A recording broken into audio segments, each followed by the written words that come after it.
Yang pertama malam hari ini kita akan belajar tentang kunci keberhasilan seorang tokoh yang bernama Abraham dalam meraih terobosan.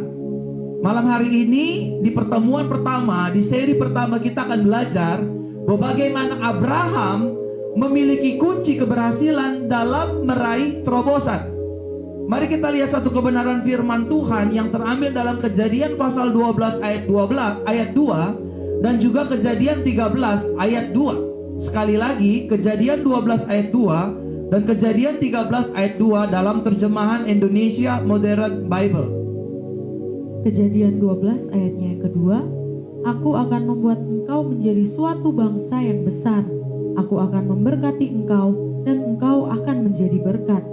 Kejadian 13 ayatnya yang kedua, Abraham sangat berkelimpahan dengan ternak, perak, dan emasnya. Abraham sangat berkelimpahan dengan ternak, perak, dan emasnya. Nah, Bapak Ibu Saudaraku terkasih dalam Tuhan, terobosan yang Tuhan berikan, terobosan yang Yesus berikan kepada saudara dan saya, itu bersifat holistik. Sama-sama katakan dengan saya, bersifat holistik. Artinya terobosan yang Tuhan akan berikan, terobosan yang akan Tuhan percayakan, terobosan yang akan Tuhan titipkan, itu bersifat holistik, bersifat menyeluruh. Artinya dalam keholistikan tersebut terdapat juga keluarga saya dan juga keluarga saudara akan mengalami terobosan. Sekali lagi sama-sama katakan dengan saya, keluarga saya akan mengalami terobosan. Amin Bapak Ibu Saudara. Dan di dalam holistik tersebut, Tuhan bukan hanya memberikan terobosan bukan hanya kepada keluarga dan rumah tangga kita, Tuhan juga akan memberikan terobosan terhadap pekerjaan, bisnis, dagang, dan usaha saudara dan saya. Saya mengerti manusia punya kekhawatiran, saya mengerti manusia punya ketakutan, tetapi jangan takut, jangan khawatir. Jika Tuhan yang mengambil alih berjalan di depan hidup kita, maka firman Tuhan mengatakan bahwa Dia yang akan meratakan gunung-gunung, bahkan Dia akan menghancurkan palang-palang besi dan tembok tembaga. Itu artinya Tuhan yang akan memimpin hidup saudara dan saya di dalam keluarga, rumah tangga, pekerjaan, bisnis, dagang, dan usaha, serta pelayanan. Dan di dalam keholistikan tersebut Bapak Ibu Saudara, Tuhan juga tentu mulai malam hari ini akan memberikan terobosan di ekonomi dan keuangan Bapak Ibu Saudara, sehingga saudara dan saya tidak lagi menjadi orang yang berhutang, tidak lagi menjadi orang yang susah meminta-minta. Saudara percayalah, apapun yang dikatakan dunia bahwa tahun 2021 adalah tahun yang susah, tahun yang sulit, tahun resesi ekonomi, buat saudara dan saya adalah tahun ini menjadi tahun terobosan. The year of breakthrough. Kita akan mengalami terobosan. Selama saudara percaya, mengimani, dan berserah kepada Yesus, saudara akan melihat rumah tangga kita, keluarga kita, dagang usaha, bisnis, pelayanan kita, serta ekonomi dan keuangan kita akan mengalami terobosan demi terobosan setiap hari. Amin. Dan juga tentu kesehatan Tuhan perhatikan. Yang selama ini kita sakit-sakitan, yang selama ini kita tubuh kita lemah, yang selama ini jiwa kita tertekan, terikat, saudara akan mengalami terobosan. Saudara akan mengalami pemulihan. Saudara akan disembuhkan. Saudara akan dipulihkan oleh terobosan yang datang dari Tuhan Yesus Kristus. Jika Abraham mengalami banyak terobosan, kita berhak menerima berkat yang Tuhan berikan kepada Abraham, karena kita sudah dipersatukan oleh kuasa darah Yesus untuk menerima segala berkat, segala janji yang Tuhan berikan kepada Abraham turun atas kehidupan saudara dan saya. Yang setuju katakan amin Bapak Ibu. Dan juga tentunya akan mengalami terobosan dalam pelayanan serta studi-studi kita. Pelayanan kita akan dipercayakan terobosan-terobosan yang baru. Studi sekolah kita akan dipercayakan terobosan-terobosan yang baru. Nah, Bapak Ibu Saudaraku terkasih dalam Tuhan, ini perlu kita catat dan garis bawahi. perlu saudara dan saya ketahui dan perlu juga saudara dan saya menyadari bahwa cara anak Tuhan dalam meraih terobosan sangatlah berbeda dengan cara-cara orang dunia. Jadi cara kita sebagai anaknya Yesus Kristus dengan cara orang yang hidup di luar Kristus dalam meraih sebuah breakthrough, dalam meraih sebuah terobosan itu berbeda. Sangat berbeda. Karena orang dunia dalam meraih terobosan, yang pertama cenderung dia menjatuhkan yang ada di atasnya. Orang-orang yang tidak mengenal Kristus dalam ingin meraih posisi, dalam ingin meraih jabatan, dalam ingin meraih popularitas, dalam ingin meraih gaji yang luar biasa, pendapatan yang luar biasa, dagangan yang luar biasa, bisnisnya berhasil, orang dunia cenderung menghalalkan segala cara, sehingga pada akhirnya dia akan menjatuhkan orang-orang yang ada di atasnya. Ini cara-cara orang dunia dalam meraih keberhasilan, dalam meraih terobosan. Dan bukan hanya dia menarik apa yang ada di atasnya, orang yang ada di atasnya, tetapi dia juga rela dan juga siap untuk mengelengsarkan, menyingkirkan, meniadakan, membunuh orang yang ada di sekitarnya. Demi apa? Demi cita-citanya dan tujuannya tercapai. Asal yang penting saya kaya, yang penting bisnis saya berhasil, yang penting usaha saya berhasil, yang penting saya populer, yang penting saya terkenal, yang penting saya viral. Saya nggak mau tahu, pokoknya yang ada di atas saya jatuhin, yang di pinggir saya, orang di sekitar saya singkirkan. Dan yang ketiga, cara-cara orang dunia dalam meraih keberhasilan dan terobosan, dia cenderung menginjak dan merendahkan hidup orang yang ada di bawahnya. Dia akan melihat, wah dia akan ganti posisi saya nih, dia akan menggantikan posisi saya, dia akan jauh lebih terkenal nih, dia akan jauh lebih hebat nih, dia akan jauh lebih sukses nih. Saya injak aja supaya dia nggak bisa naik ke atas, saya injak. Merendahkan dan menginjak harapan orang lain. Inilah cara-cara orang dunia, Bapak Ibu, dalam meraih suatu keberhasilan dan juga dalam meraih sebuah terobosan dalam kehidupannya. Tetapi anak Tuhan, tetapi saudara dan saya itu berbeda. Sama-sama katakan dengan saya, cara saya meraih terobosan itu berbeda dengan orang dunia.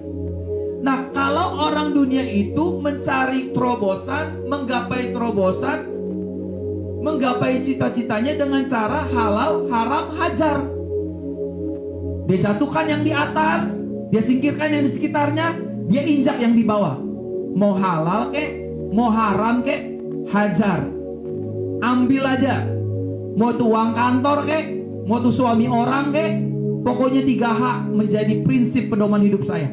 Tetapi anak Tuhan tidak boleh demikian. Anak Tuhan, anak Yesus Kristus berbeda dalam meraih terobosan dalam usaha, dalam rumah tangga, dalam keluarga, dalam berbisnis, apalagi dalam melayani. Amin. Apalagi dalam melayani, kita nggak boleh saling menjatuhkan, jatuhin orang yang di atas, singkirin orang yang di sekitar, injek orang yang di bawah. Nggak boleh anak Tuhan begitu. Justru anak Tuhan, saudara dan saya, menjadi terang, menjadi garam. We are the light of the world. Kita ini terang dunia. Kita berbeda, saudara, dengan orang-orang yang ada di sekitar kita. Yang setuju katakan amin. Saudara kalau di rumah punya notes, punya pen, saudara boleh catat seri khotbah ini, karena khotbah ini sangat memberkati. Nah, saya masuk inti khotbah saya, saudara.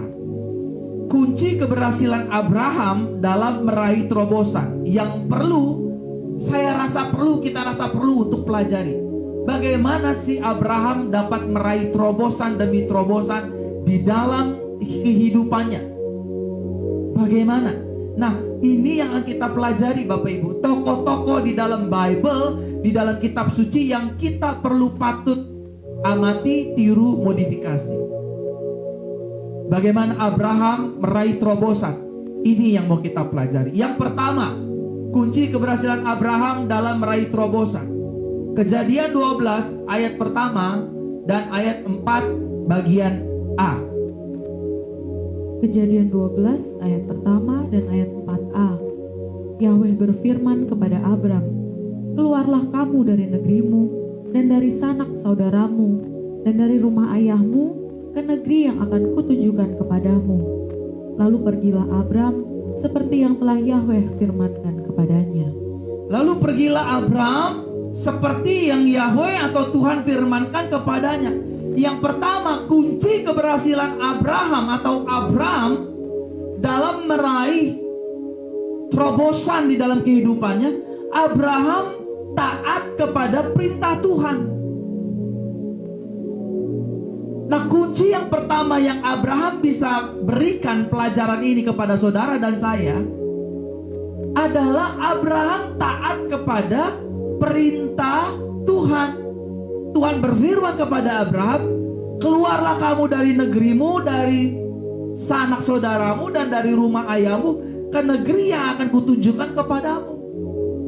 Abraham taat. Bapak Ibu, sama-sama katakan dengan saya harus belajar taat. Kalau keluarga-keluarga, kalau pebisnis-pebisnis, kalau pejabat-pejabat negara yang menyaksikan live streaming ini, saya nggak sedang mengajari, tapi saya sedang berbagi apa yang dikisahkan oleh firman melalui kisah Abraham. Yuk, mari mulai malam hari ini kita belajar taat. Kalau pekerjaan kita ingin mengalami terobosan, keluarga kita ingin mengalami terobosan, kehidupan kita ingin mulai mengalami terobosan, ayo kita belajar taat. Jangan jadi orang yang punya spirit pemberontak, memberontak.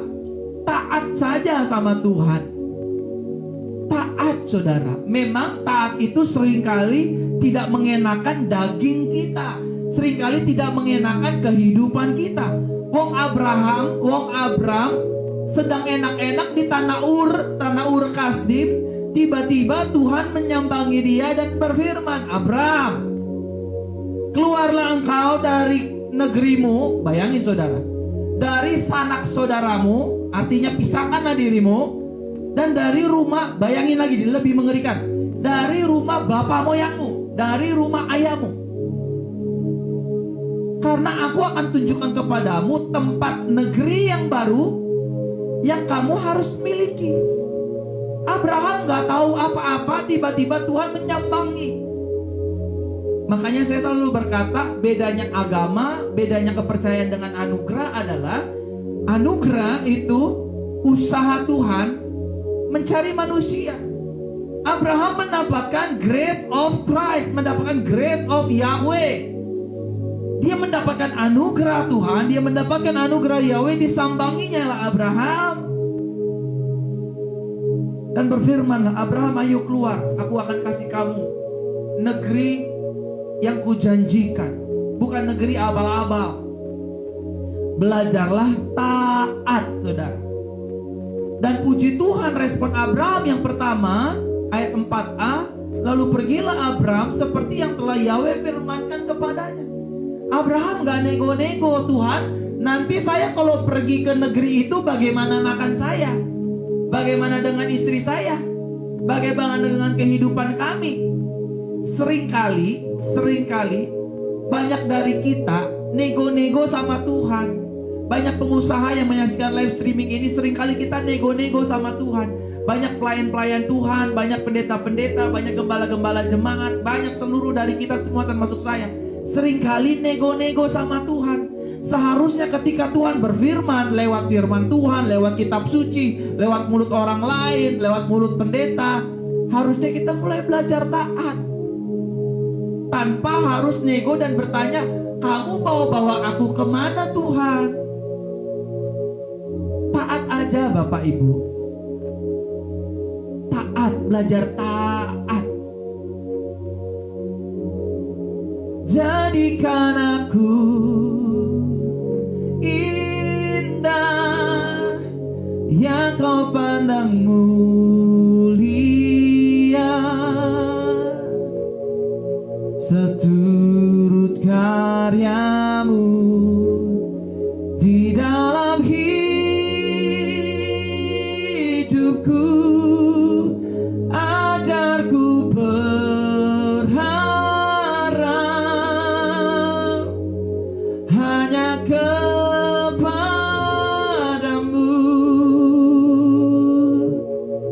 Tak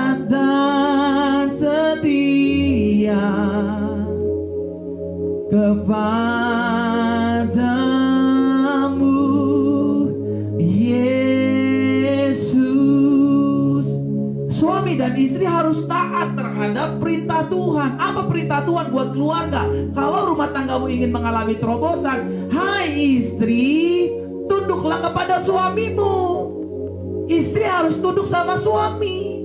Hai suami, kasihilah istrimu dan jangan berlaku kasar. Ini perintah Tuhan, Pak. Ini perintah Tuhan, Bu. Ayo belajar taat. 2021 akan menjadi tahun terobosan kalau saudara dan saya taat akan perintah Tuhan. Memang yang pertama kita mengalami terobosan karena anugerah, tetapi salah satu bentuk manifestasi dari grace tersebut adalah saudara dan saya taat. Taat, saudara. Hai orang tua, didiklah, kasihilah anak-anakmu dan janganlah berlaku kasar terhadapnya. Kalau Bapak Ibu ingin melihat anak-anaknya hidup dalam terobosan, tidak lagi pakai narkoba, tidak lagi pacaran sama orang gak seiman, tidak lagi hidup dalam pergaulan bebas, tidak lagi kurang ajar, ya orang tuanya juga bahwa ya harus taat dengan firman. Apa firmannya? Apa perintahnya Tuhan? Perintahnya Tuhan adalah jangan bangkitkan sakit hati anak-anakmu, hai orang-orang tua. Amin. Taat, saudara. Buat pengusaha-pengusaha, belajarlah taat. Buat pejabat-pejabat, belajarlah taat. Belajarlah takut akan Tuhan. Belajarlah menghormati Tuhan Yesus Kristus. Ini udah tahun 2021, Bapak Ibu Saudara. Tahun 2020 yang lalu biarlah itu menjadi tahun pelajaran bagi kita bersama. Bahwa kekuatan kita, bahwa kehebatan kita, nama besar kita, jabatan kita, semuanya dilululantakkan dengan virus yang namanya COVID-19. Semua manusia lockdown, ketakutan, kocar-kacir, bubar, saudara. Gereja tutup, semuanya tutup. Ada yang nekat pasti terpapar virus dan mati. Kita belajar dari tahun yang lalu. Tetapi kalau kita ada sampai hari ini karena kemurahan dan anugerah Tuhan. Tetapi anugerah dan kemurahan Tuhan harus kita responi. Saya harus taat sama Tuhan. Amin, Bapak Ibu. Kita harus belajar taat sama Tuhan. Kita harus belajar taat sama firman Tuhan. Buat pelayan-pelayan Tuhan, buat anak-anak, ayo taat sama orang tua. Kalau engkau ingin melihat usiamu diperpanjang oleh Tuhan, anak-anak muda, kalau engkau ingin melihat berkatmu mengalir tercurah, usahamu diberkati, taatlah, hormatilah orang tuamu, karena itulah yang diperintahkan oleh Tuhan. Suka atau tidak suka, terima atau tidak terima, taatlah. Taatlah. Tapi taat itu susah, pastor. Taat itu susah, Pak Pendeta. Makanya di atas ketaatan itu harus dilandasi dengan anugerah Tuhan. Dan harus dilandasi lagi dengan apa? Roh Tuhan, Roh Kudus. Ketika anugerah ada dalam kehidupan kita, ketika Roh Kudus ada memimpin hidup kita, maka kita bisa hidup dalam ketaatan. Taat pergi ke gereja. Tentunya dalam keadaan situasi pandemik ini, kita taat beribadah lewat live streaming. Kalau memang situasinya tidak memungkinkan dan menakutkan dan mengkhawatirkan untuk terpapar virus COVID-19, jangan pergi. Taat. Kalau saudara mau tidak terpapar sama virus COVID-19, tetap gunakan 3M. Pakai masker, jaga jarak, jaga kesehatan, jaga kebersihan, berdoa. Darah Yesus melindungi kita. Taatlah. Saudara akan melihat terobosan demi terobosan. Jadi kunci yang pertama, Abraham mengalami terobosan demi terobosan di dalam kehidupannya. Ketika Tuhan berfirman, ketika Yahweh berfirman, Abraham tidak bertanya kembali, mau pergi kemana Tuhan? Mau kemana, brother? Enggak tuh. Abraham dicatat dalam kitab suci. Lalu pergilah Abraham, maka dia mengalami terobosan Tuhan. Yang kedua, lihat Kejadian 13 ayat 8. Bagaimana Abraham meraih terobosan, mengalami terobosan di dalam kehidupannya. Kejadian 13 ayatnya yang ke-8. Berkatalah Abram kepada Lot, "Janganlah ada pertengkaran antara aku dengan engkau dan antara para gembalaku dengan para gembalamu, karena kita ini bersaudara." Karena kita ini bersaudara. Firman Tuhan jelas mencatat, berkatalah Abram kepada Lot, "Janganlah ada pertengkaran antara aku dengan engkau dan antara para gembalaku dan para gembalamu, karena kita ini bersaudara." Yang kedua, kunci bahwa bagaimana Abraham pada akhirnya mengalami terobosan di dalam kehidupannya. Abraham tidak memiliki hati yang serakah dan motivasi jahat. Yang pertama, Abraham taat sama Tuhan. Yang kedua, hatinya Abraham tidak busuk. Hatinya Abraham tidak serakah, saudara. Ayat ini dilatar belakangi karena pertengkaran, karena satu tempat yang sudah tidak cukup muat lagi dengan ternak Abraham, juga dengan ternak Lot. Dengan harta Abraham, juga dengan harta Lot. Tetapi pada dasarnya manusia dinaungi, diikuti dengan hasrat hawa nafsu yang berlebihan. Salah satu kunci orang tidak mengalami terobosan karena hatinya serakah, motivasinya jahat. Dan yang kedua, kalau Bapak Ibu Saudara dan saya ingin melihat terobosan demi terobosan terjadi dalam seluruh aspek kehidupan kita, pastikan hati kita memiliki motivasi yang benar. Pastikan motivasi yang benar itu ada di hati kita. Kalau kita ingin mengalami terobosan finansial, untuk apa tujuannya? Untuk mempermuliakan nama Tuhan kah? Atau kita ingin show off? Agar kita tidak dihina lagi, agar kita tidak dipandang remeh lagi, agar kita tidak dipandang hina lagi dengan keluarga kita, dengan cici kita, dengan koko kita. Buat apa kita kaya? Buat apa kita berkelimpahan? Buat apa kita mengalami terobosan? Kalau ujung-ujungnya hanya untuk status pembuktian. Saudara, Tuhan itu melihat hati kita, bukan melihat rupa kita, meskipun manusia melihat rupa. Buat apa Tuhan memperkaya kita? Buat apa Tuhan membuat kita terkenal kalau ujung-ujungnya hanya untuk kepuasan diri sendiri? Ingat ya, Kitab suci mengatakan begini kepada kita semua. Tujuan manusia diciptakan adalah untuk kemuliaan nama Tuhan. Setiap manusia yang kuciptakan, yang kujadikan hanya untuk hormat kemuliaan namaku. Yeskiel bilang begitu, Bapak Ibu. Oleh karenanya, pastikan malam hari ini hati kita tidak punya motivasi yang jahat, tidak punya motivasi yang busuk. Buat orang-orang yang bekerja di kantoran, udahlah, gak usah pusing sama Pak, dia diangkat jabatannya jadi general manager, dia diangkat jadi manajer, dia diangkat jadi pimpinan. Setiap dari kita punya berkat dan promosi Tuhan masing-masing.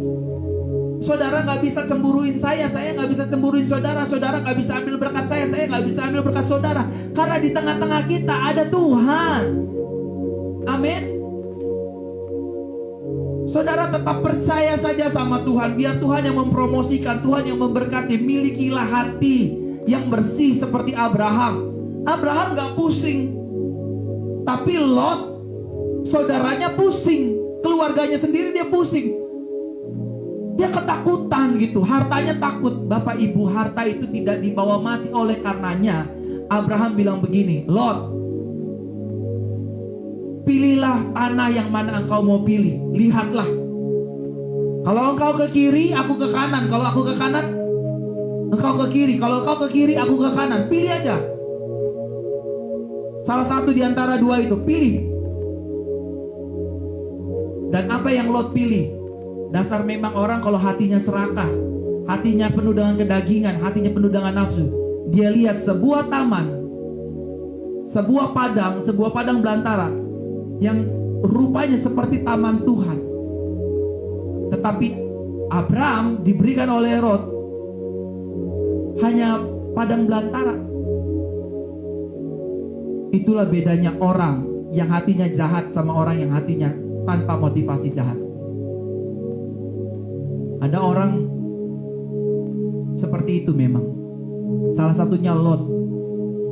Lot memilih seperti taman Tuhan. Tahu apa yang dia terima, Bapak Ibu? Taman Tuhan itu bernama Sodom dan Gomora. Dan ujungnya, di end of the day-nya, di akhir cerita ini, tempat itu dihancurkan, diluluhlantakkan oleh Tuhan. Apa bukti Abraham tidak memiliki hati yang jahat? Waktu Lot ingin dihancurkan oleh Tuhan, Sodom dan Gomora ingin dihancurkan oleh Tuhan. Abraham bersyafaat. Kalau ada 40 orang saja Tuhan, orang benar di sana, biarlah Engkau tidak menghancurkannya.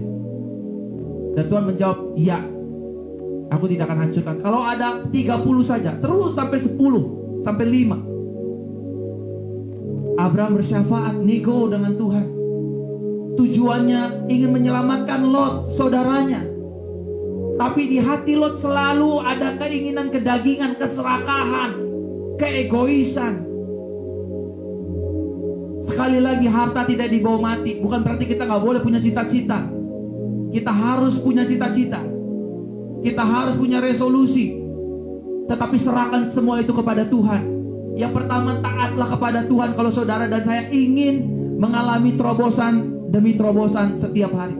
Yang kedua, pastikan hati saudara dan saya tidak memiliki hati yang jahat. Gak boleh lihat orang dipromosiin kita cemburu. Gak boleh lihat orang ganti mobil kita cemburu. Gak boleh lihat pelayanan orang selain diangkat kita cemburu. Orang di sebelah punya anak kita cemburu kayak Sarah. Ya udah, ambil aja nih babu saya nih, samperin.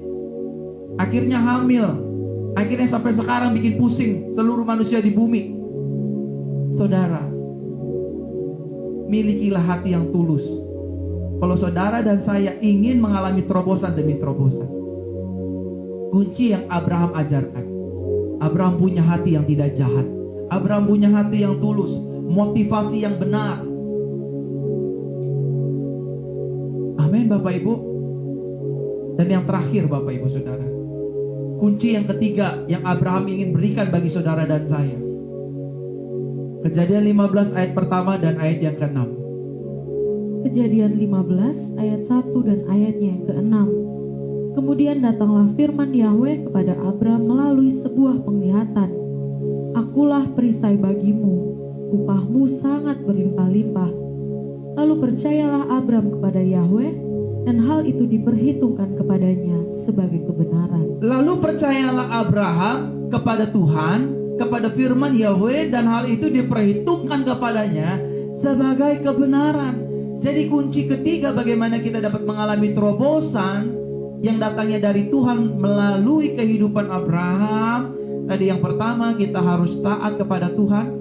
Yang kedua, motivasi kita harus benar. Dan yang ketiga, yang terakhir, Abraham percaya kepada perkataan Tuhan. Tuhan berfirman kepada Abraham, Abraham, akulah perisai bagimu, upahmu sangat berlimpah-limpah. Lalu percayalah Abraham kepada Tuhan, dan hal itu diperhitungkan kepada sebagai kebenarannya.